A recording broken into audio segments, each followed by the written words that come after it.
Welcome back to A Moment in History. I'm Seth Udinsky. Only twice in the history of our country has a son followed his father to the Oval Office. Now, the first father-son duo to do this was John Adams, the second commander-in-chief, and then his son John Quincy, who would become the sixth commander-in-chief at the turn of the 19th century. Now, the second would come in 2000, when an easygoing Texan would follow in his father's footsteps to bring a conservative balance to the White House after the Clinton administration. He was the 43rd president of the United States, George W. Bush. Now, the younger Bush was born in the Northeast but spent his formative years in Texas. He began his life trajectory as a successful businessman and would eventually go on to be a successful owner of the Texas Rangers, following a passion of baseball that he had had since he was a little boy. Now, Bush would enter politics like his father and become the governor of Texas.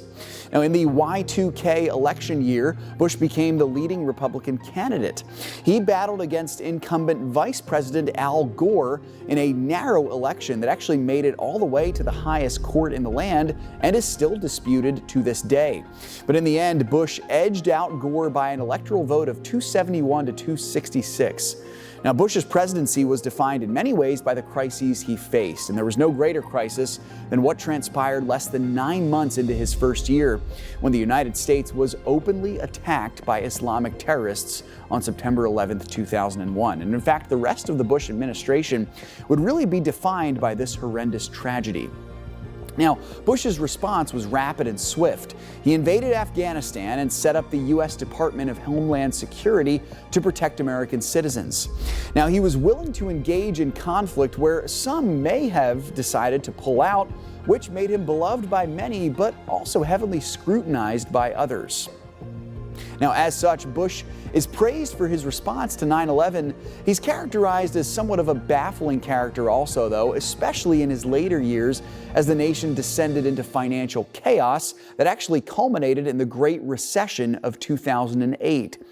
It's hard really to quantify whether Bush was a hero or not. He did some incredibly heroic things, especially in his early years, and he would be a defender of conservative values during his time in office.